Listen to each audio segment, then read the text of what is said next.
everybody.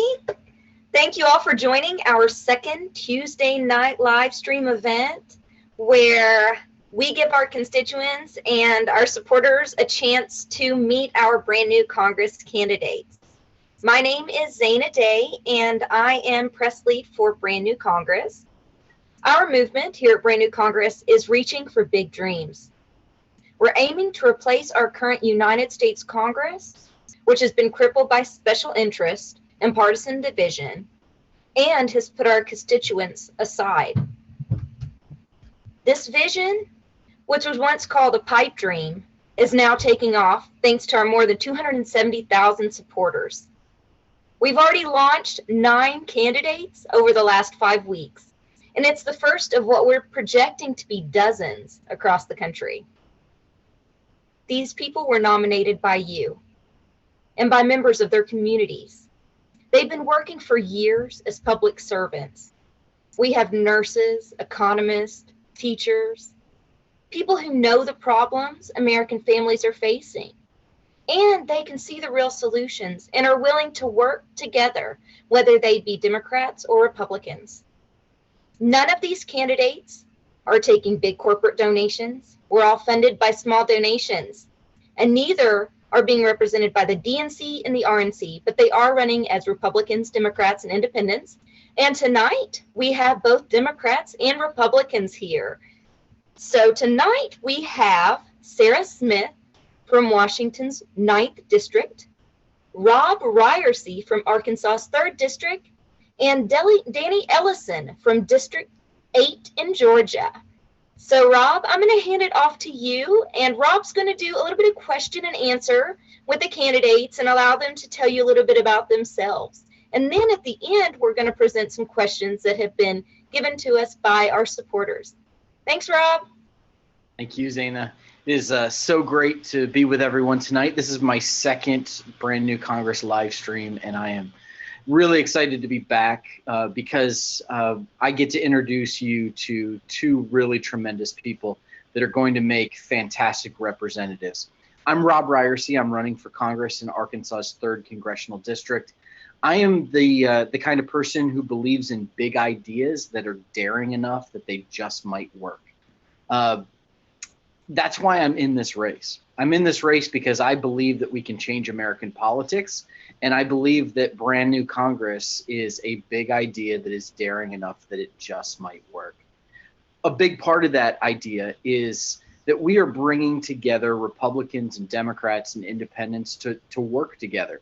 We like to use the word post-partisan because we think that the party establishments, whether they're Republican or Democratic, have put themselves ahead of the needs of people. So these campaigns are all about putting people ahead of the establishment, putting the needs of everyday average Americans ahead of the desires of the establishment and the powerful political folks. Tonight's call is a great example of what it means that BNC is post-partisan. We have a Democrat running in Washington, a Republican running in Georgia.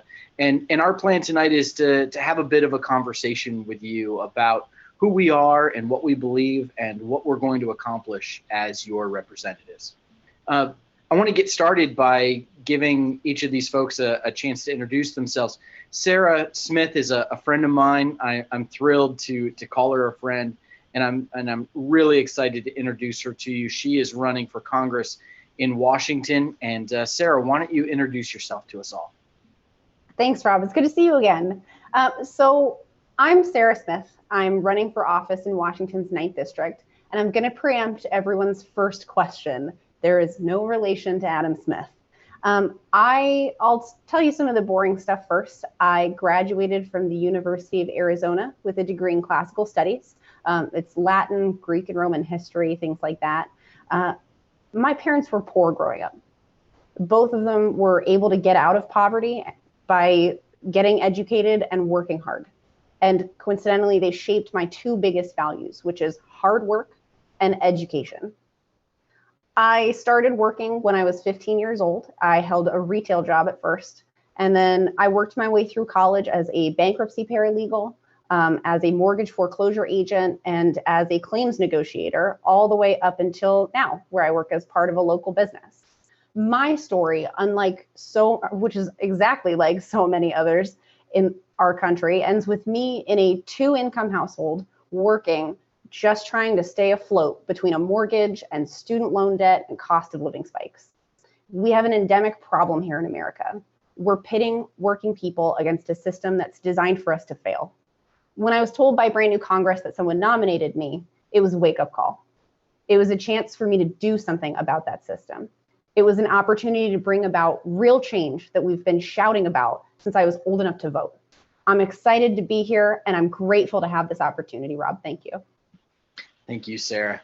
I'm also just tremendously excited to introduce to all of you Danny Ellison.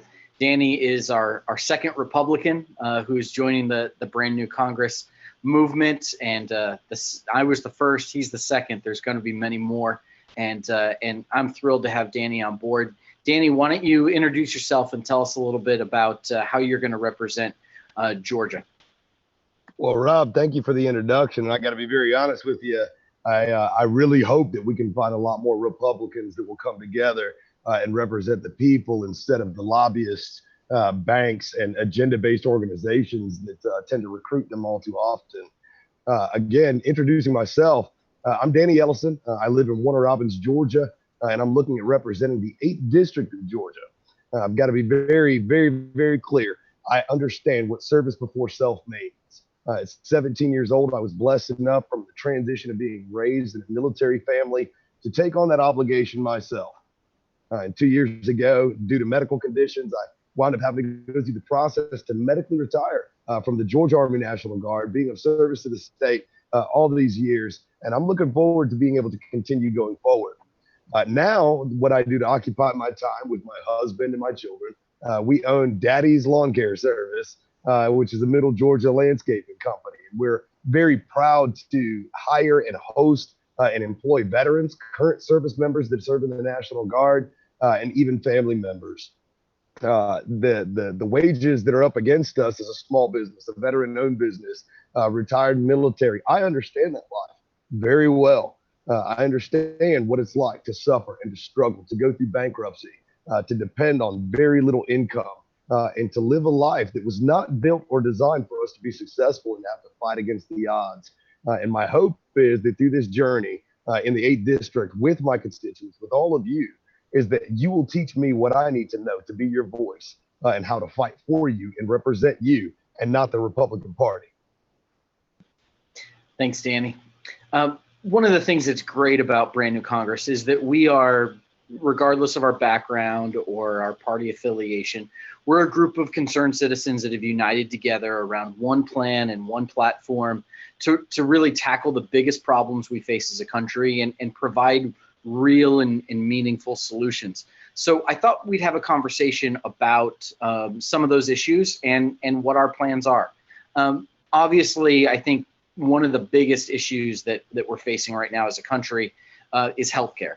One of the biggest issues in the political world, but also one of the biggest concerns that families face across the country. Sarah, why don't you talk a little bit about what our plan is with Brand New Congress and what the solutions are that we want to bring to the healthcare crisis in America? So I, like every other Brand New Congress and Justice Democrat candidate, am for Medicare for all or a universal healthcare system because I personally went without healthcare for almost 3 years because I couldn't afford to lose that money out of my paycheck. This was before the Affordable Care Act and it was mandating insurance, and you could still do that. But even today, my friend Steven, he just paid the massive penalty for not having health insurance half the year. He works full time at minimum wage, and if he signed up for it, he wouldn't have been able to make his rent every month. He had to make a choice between paying a penalty at the end of the year or making rent, and he isn't alone in that choice. His story is just one example of what so many other people are facing right now. Healthcare costs went up by about 8% in Washington with the Affordable Care Act. And when you couple that with the skyrocketing cost of living in our area and stagnant wages, we can't afford that kind of money. Healthcare is important to me because it affects the people I love. It affects the businesses I patronize, the neighbors I talk to every day. We talk a lot about growing our economy. If we want to grow our economy, we need healthy workers to do that. If we want to fill new jobs, we need healthy workers to do it. It's just common sense. Yeah.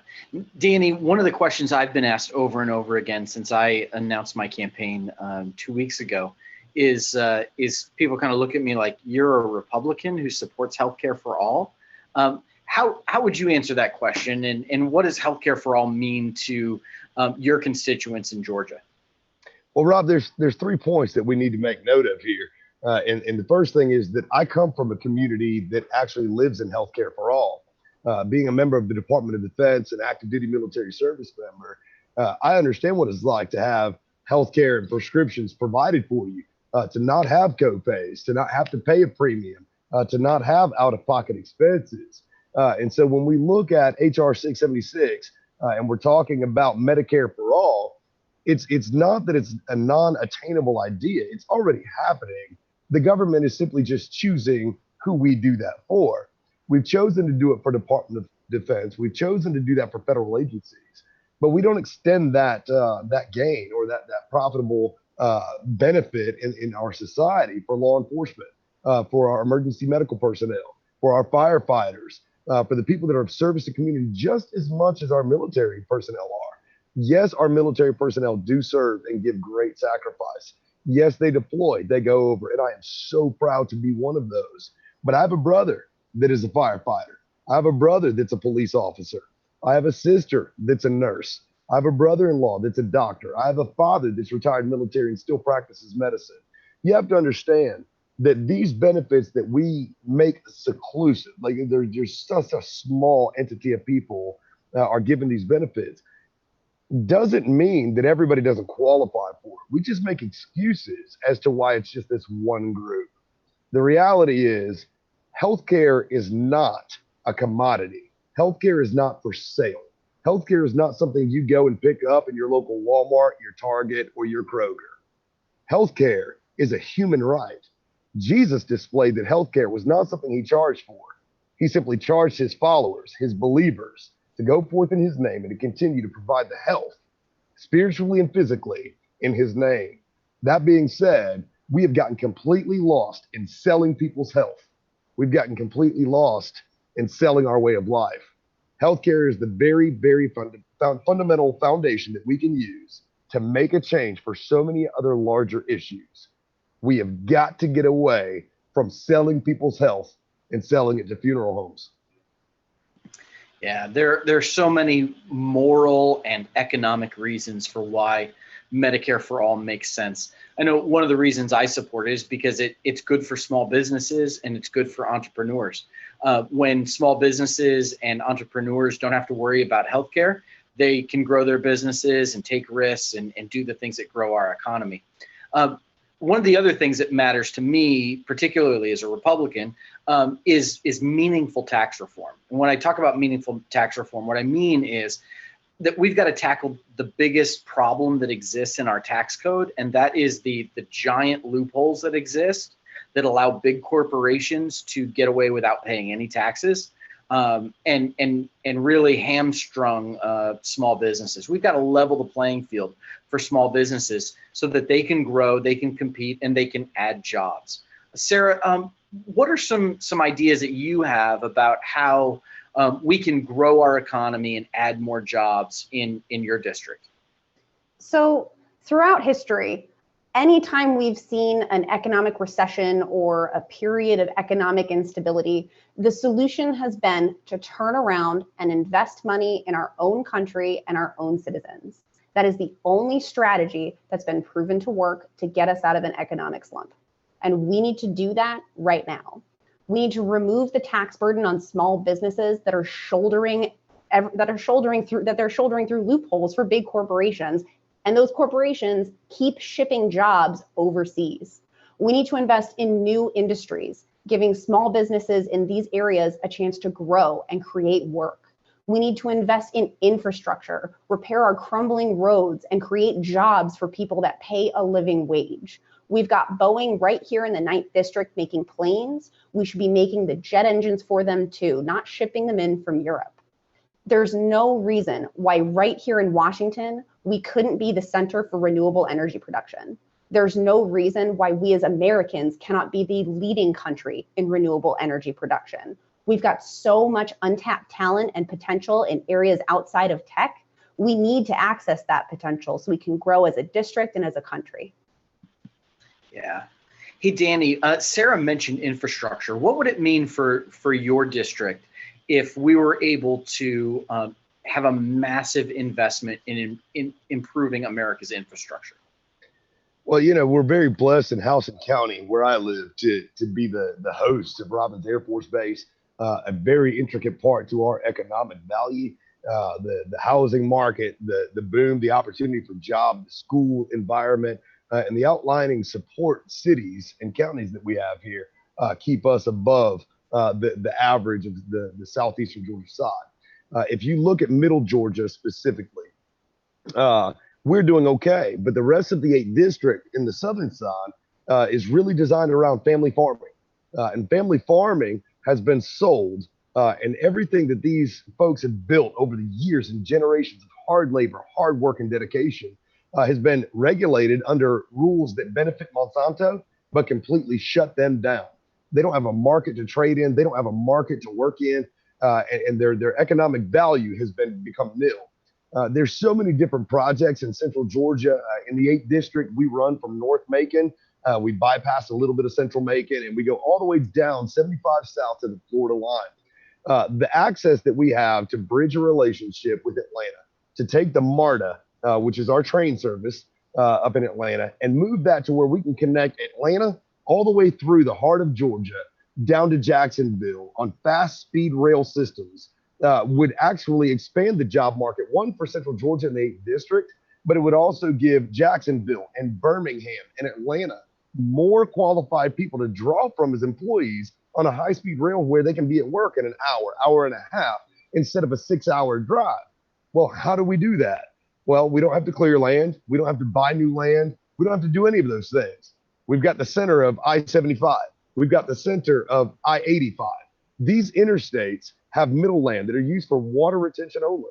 If we were to put stilts up and lay the MARTA across it like we've already done all the way around the city of Atlanta, we could actually connect major cities, small cities, metropolitan cities, connect all these people with different stops for them to be able to board a tram that can get them to work. Now we put more people to work by giving them access to get to where the work is. We put more people to work by giving them a project to build this connectivity. And we bridge relationships between cities that can't even speak on economics with each other because we have no way to share the people that are willing to do the work. So advancement in economics, to be honest with you, Rob, opportunity, the sky is the limit. We just got to have people that are willing to sit down and stop throwing their money to lobbyists and corporatists and start investing in the American people. Our hands work harder than anybody working in a bank. Yeah, you're absolutely right, and I get so excited because these are the kind of big ideas that are actually going to make a difference in people's lives, and that's what Brand New Congress is all about. So one of the things we're doing at Brand New Congress is we are challenging powerful incumbents and challenging the party establishments. I'm challenging Steve Womack here in Arkansas's 3rd congressional district. Danny, you're going up against Austin Scott. Why would you be a better representative of the people in your district than Austin Scott is? Well, let me be honest with you on the forefront. Let's just make it clear. I have nothing bad to say about any human who walks the earth. I am all about representing the people equally. The only thing that I can tell you on a representative perspective, being that this is a competition of allowing the people to see the value of their representative, I have nothing bad to say about Austin Scott because there's nothing to talk about. If you get on YouTube or you search the internet, there's only 10 videos out there, and 3 of them pertain to Congress, and the other 7 pertain to the weather in the local area. And so I got to tell you, I'm kind of confused. I don't know whether I've got a weatherman or a congressman. But either way, in my realm of the world, I will present to you exactly who you're going to get. You want a representative? I've been doing it since I was 17. Without you having asked me to do it, I've represented you. And now I want a chance to ask you to allow me to do it. I want you to allow me the opportunity to represent your voice, to sit down with you, to talk with you, to learn your problems, to learn your pains. I can't tell you what Austin does, and I still haven't met a single soul in the 8th District of Georgia that can tell me either. And trust me, I've been asking. I mean, I am campaigning for his seat, and I want to know who it is that I'm competing against. And I still haven't met anybody that can tell me. So nothing against him, but I will definitely make sure that what I do, you'll know about. My resume will be available. My reputation is accessible, and I'm somebody that's reachable. Yeah. Sarah, you're running against Adam Smith, who is a Democrat incumbent. Why are you running against him, and how will you be a better representative than he's been for the people of Washington? So Adam has laid a foundation, and it's time that we build on that foundation in our district. He's been in his seat for about 20 years and is funded largely by the war industry, not small donors like my campaign.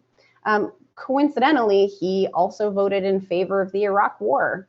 Adam voted for measures that undermine our privacy online and compromise our personal data, like the Patriot Act. And he, to be fair, he expressed some remorse about it, but has voted consistently to extend these measures without amendment ever since. So how remorseful can he really be? Just this last election cycle, Washington State caucused for Bernie Sanders at 72%, but Adam endorsed Hillary Clinton. When he was asked about it, he expressed, and I'm paraphrasing, so please feel free to go find the full quote, but he expressed that the voice of the Democratic Party was more important than the voice of his constituents. A lot of people think experience is you were a CEO or you ran this nonprofit or were a high-powered manager, therefore you would be a good fit for Congress. But all that stuff is just experience in business. And Congress isn't a business, and it's been run like one for too long. We have enough lawyers and enough CEOs in Congress. It isn't about making money or managing a workforce. Congress is about representing people. And when it comes to representing people, you need to be able to speak to their experience. I've been poor. I've been a student. I've been a victim of sexual assault. My experience doesn't come from business. It comes from waking up every day, facing my struggles and conquering them. And that's what makes me a strong representative for the people.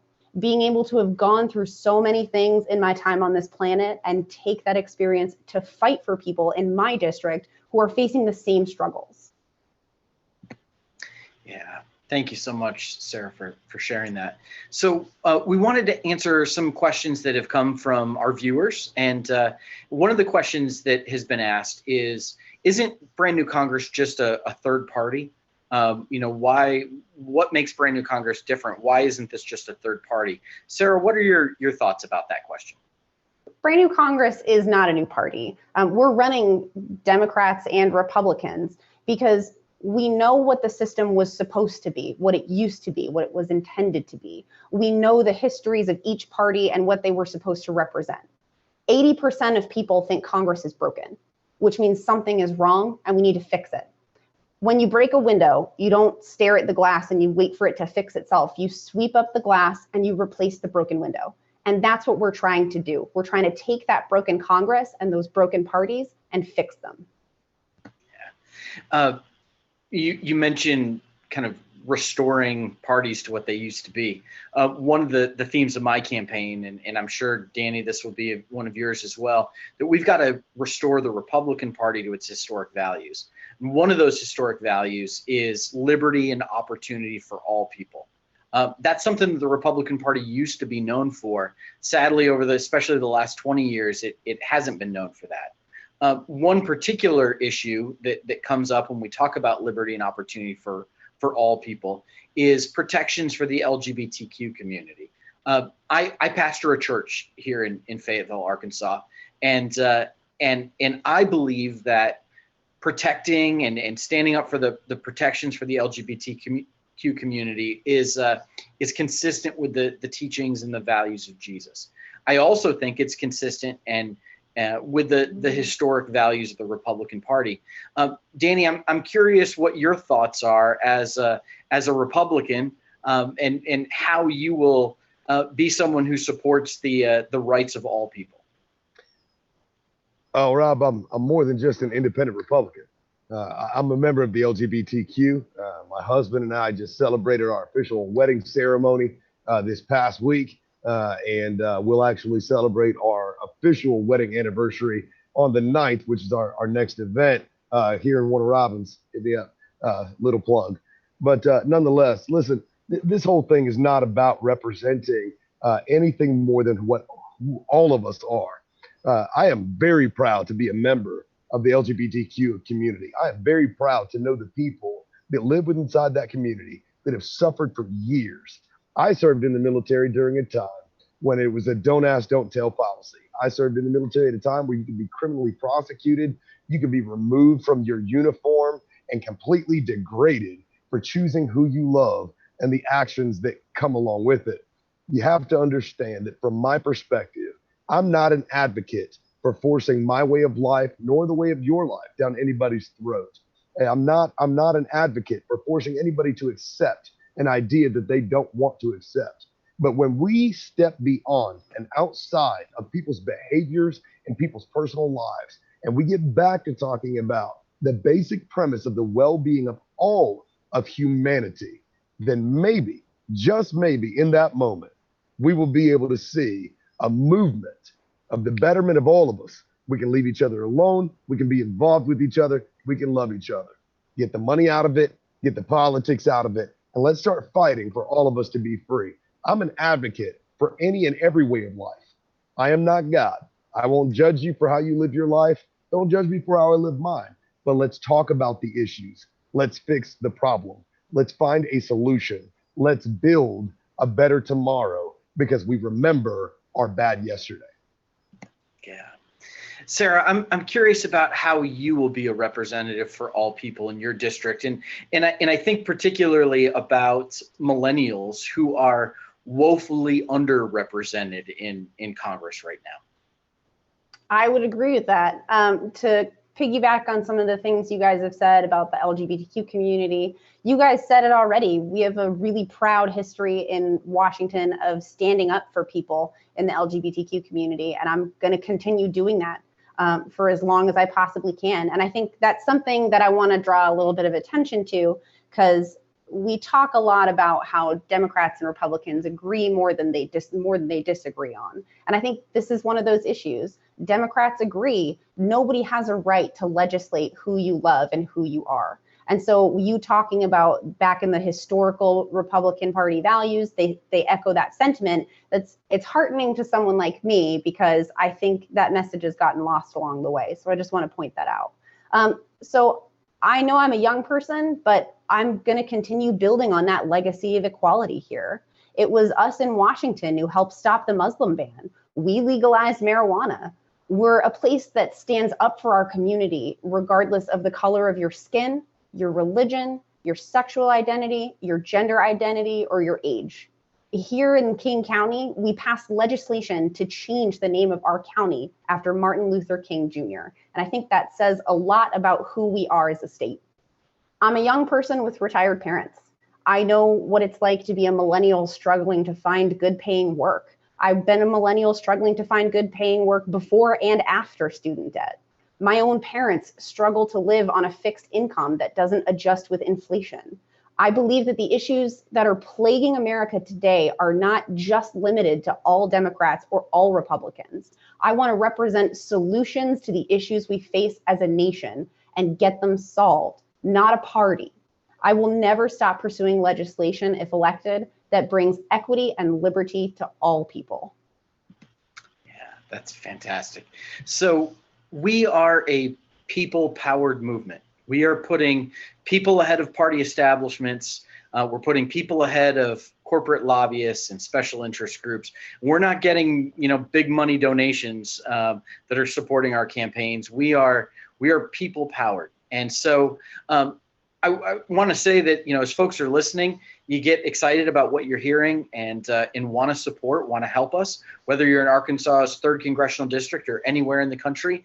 You could go to rob2018.com. It's rob2018.com. It's ROBB2018.com. There's a little button there that says support Rob. You can click on that and help my campaign out. Sarah, if somebody wanted to volunteer and donate and support your campaign, what do they need to do?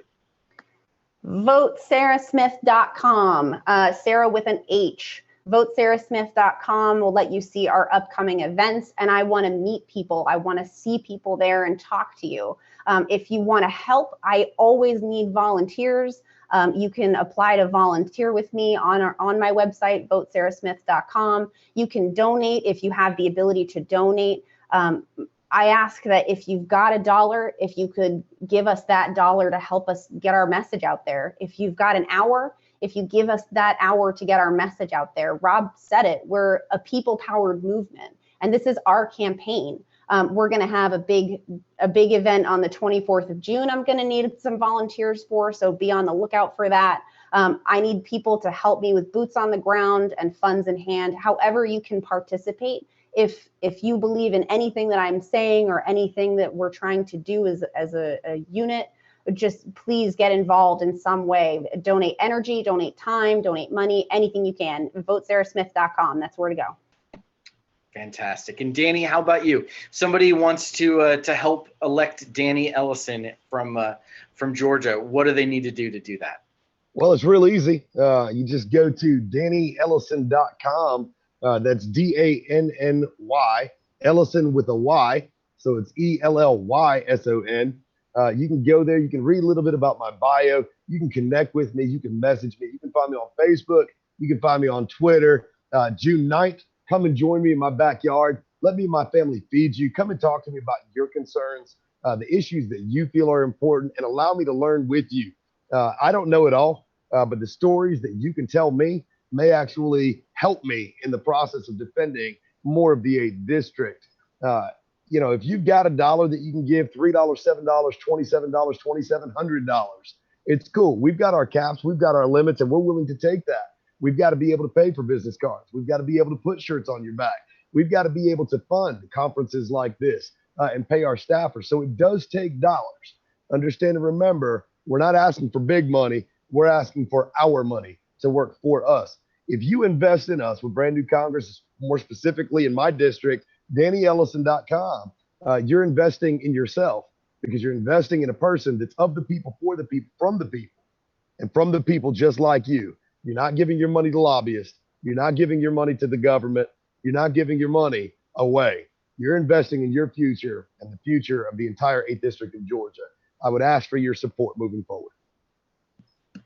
Thanks, Danny. I am so proud to call both Sarah and Danny my partners in this movement. I'm also really proud to call them friends, and I'm really excited about what we're going to do when we get to Washington, and how we're going to be a brand new Congress. Zane, I'm going to turn things back over to you, but thanks everybody for listening. Absolutely. Thank you guys so much. It was so great to hear everyone's stories. I loved hearing Democrats and Republicans sitting at the same virtual table and having commonalities and finding common ground, because that's the only way this is going to work, right? Is if we can all find common ground to reach the goals that's going to work out best for the entire country. So thanks again to all of you guys out there for joining our Tuesday night live stream. Join us again for next week to meet more of our candidates. And please feel free to submit your questions over the next couple weeks at brandnewcongress.org. We are asking Americans to take a stand and help this movement to reshape our country. And each of these candidates touched on it. It's whether reaching out and volunteering for your district for a brand new Congress candidate, whether it's volunteering through the BNC website, whether it's sharing on social media, that click where you go and you share with your friends and your family, that helps to get the word out. Whether it's donating $1, $1 to help fund our campaigns. So I think that Sarah touched on this just a little bit. Saturday, June 24th is National Canvas Day for Brand New Congress. And with our current campaigns that we have, like I said before, we have 9, and we will be launching more over the next coming month and months to come. Our goal is to knock on 20,000 doors nationwide in that one single day. We're hoping to go way above that. So if you guys can get out there and help us, that would be great. But like we said before, you can also help us with funds. We're not taking any corporate donations, no special interest donations. To fund this, we're going to need your help. Every Brand New Congress's campaign relies on only these small donations from our supporters. You might not have the time to volunteer, but you can fight with your pocketbook, and we can use your help. And in 2018, we can use your vote. Thank you so much for joining us, and we hope to see you again next Tuesday. Good night, everybody.